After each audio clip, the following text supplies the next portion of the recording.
Example 4.5 में क्या है, आपके पास एक लेंथ एलिमेंट है जिसकी लेंथ आपको 1 सेंटीमीटर दे रखी है। इसमें करंट की डायरेक्शन x डायरेक्शन है और इसकी वजह से 0.5 मीटर दूर P पॉइंट पर आपको मैग्नेटिक फील्ड पूछा है। बहुत इंपॉर्टेंट एग्जाम्पल है, काफ़ी बार ये बोर्ड में भी आ चुका है। तो हमारे पास में बायो-सावर्ट्स रूल है, dB = μ0/4π I dl sin θ/r²। इसमें I की वैल्यू आपको 10 एम्पियर दे रखी है क्वेश्चन के अंदर। μ0/4π की वैल्यू हमें पता है 10⁻⁷ है। dl की वैल्यू 1 सेंटीमीटर दे रखी है क्वेश्चन में, इसको मीटर में कन्वर्ट कर लेंगे। 90 साइन थीटा, थीटा का मतलब होता है करंट की डायरेक्शन और जिस पॉइंट पर आपको मैग्नेटिक फील्ड निकालना है उनके बीच में एंगल। ये 90 डिग्री दे रखा है तो साइन 90 हो जाएगा, यहाँ पर साइन 91 होता है। आर की वैल्यू आपको 0.5 मीटर दे रखी है, क्वेश्चन में सब कुछ पुट कर देंगे तो dB की वैल्यू आ जाएगी 4 × 10⁻⁸ टेस्ला। अब आती है डायरेक्शन की बात कि मैग्नेटिक फील्ड की डायरेक्शन क्या है। तो अगर आप करंट कैरिंग वायर को राइट हैंड में प्लेस करेंगे तो मैग्नेटिक फील्ड P पॉइंट पर देखिए बाहर की तरफ आ रहा है, आउटवर्ड्स आ रहा है। और X Y Z left hand से देखेंगे तो एक्स वाई जेड डायरेक्शन बोलते हैं, एक्स वाई जेड हमेशा। ये एक्स होती है, ये वाई होती है, जेड होती है। ये एक्स है, वाई है, जेड है, बाहर की तरफ मतलब जेड डायरेक्शन। जेड डायरेक्शन मतलब के कैप। तो जो भी आप मैग्नेटिक फील्ड निकालेंगे 4 × 10⁻⁸ टेस्ला, उसकी डायरेक्शन आ जाएगी के कैप। ये आंसर आ जाएगा।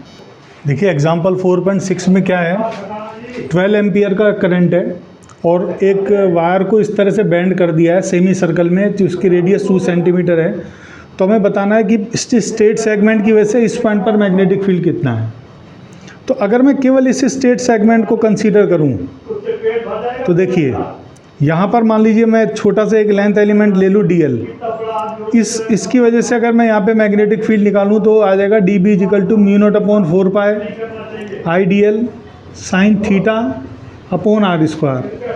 और थीटा जो है, जो इसमें करंट की डायरेक्शन है और P पॉइंट के जो पोजीशन वेक्टर है, ये P पॉइंट की पोजीशन वेक्टर है, ये P पॉइंट है। dl से मिला है P पॉइंट को, करंट की डायरेक्शन और इसकी डायरेक्शन के बीच में 0 डिग्री का एंगल है तो साइन 0 0 होता है। तो इस स्ट्रेट सेगमेंट की वजह से तो यहाँ 0 हो जाएगा मैग्नेटिक फील्ड। अब आते हैं बात इस सेमी सर्कल की वजह से। तो अगर ये कंप्लीट सर्किल होता, कंप्लीट सर्किल की वजह से हमने मैग्नेटिक फील्ड निकाला है μ0I/2r। और अगर मान लीजिए आपके पास में पूरा इतना सा है, सिर्फ इतना सा आपके पास सेगमेंट है, मतलब ये जो है ये इस तरह से है आपके पास में वायर, क्योंकि ये जो है ये थीटा एंगल बना रहा है।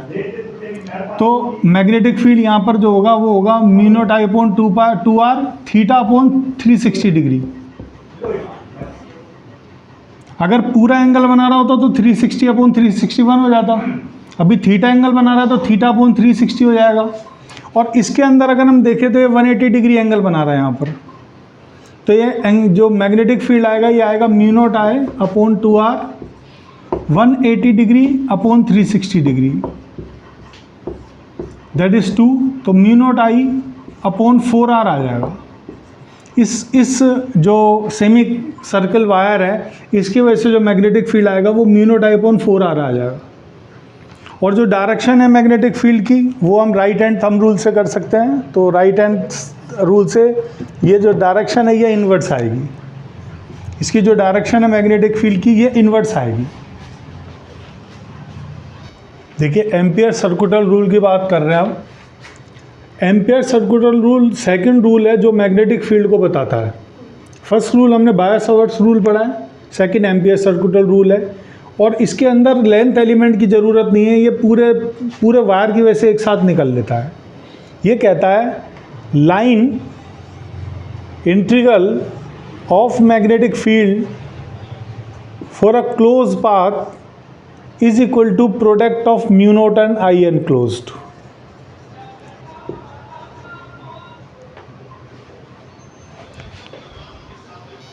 देखिए रूल क्या कहता है, जैसे मान लीजिए आपके पास एक करंट कैरिंग वायर है और उसके सराउंडिंग एक लूप बना लिया आपने। और उस लूप को डीएल डीएल में डिवाइड कर लिया, पूरे लूप को डीएल डीएल में तोड़ लिया। हर डीएल पे मैग्नेटिक फील्ड कैलकुलेट किया, यहाँ मान लीजिए B1 है, यहाँ B2 है, और सारे मैग्नेटिक फील्ड को ऐड कर दिया, पूरे लेंथ एलिमेंट के लिए ऐड कर दिया। अगर इसमें करंट कैरिंग वायर जा रहा है, एनक्लोज करंट है, तो इस मैग्नेटिक फील्ड की वैल्यू हम कैलकुलेट करेंगे तो नॉन जीरो आएगी। और अगर कोई सिंगल लूप हो जिसमें कोई करंट कैरिंग वायर नहीं जा रहा हो, तो उसके अंदर एनक्लोज करंट जीरो है, तो इस पर्टिकुलर की वैल्यू जीरो आएगी।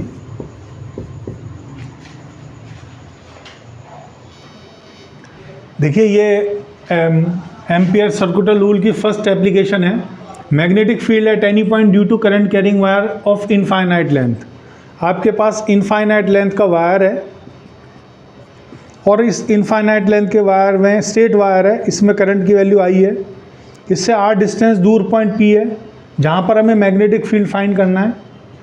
अब मैग्नेटिक फील्ड फाइंड करने के लिए क्या करेंगे, इस पॉइंट P से पास होता हुआ एक क्लोज लूप बनाएंगे जो इस करंट कैरिंग वायर के कॉरस्पॉन्डिंग सिमेट्रिकल हो। तो हमने सर्कुलर लूप बना लिया इसके सराउंडिंग, हमने सर्कुलर लूप बना लिया और इस सर्कुलर लूप को छोटे छोटे डीएल्स में डिवाइड कर दिया। एम्पियर सर्कुलर रूल कहता है line integral of magnetic field for a close loop is equal to product of mu naught and I enclosed. तो आपने इसको डीएल डीएल में डिवाइड किया। डीएल की डायरेक्शन और मैग्नेटिक फील्ड की डायरेक्शन देख लेते हैं। डीएल की डायरेक्शन तो जो आप तय करेंगे, जिसके कॉरस्पॉन्डिंग आप चलेंगे वो हो जाएगी। तो मैं चल रहा हूँ PQRSP, मैंने लूप लिया है PQRSP, P से P तक इस तरह से लूप चल रहा हूँ।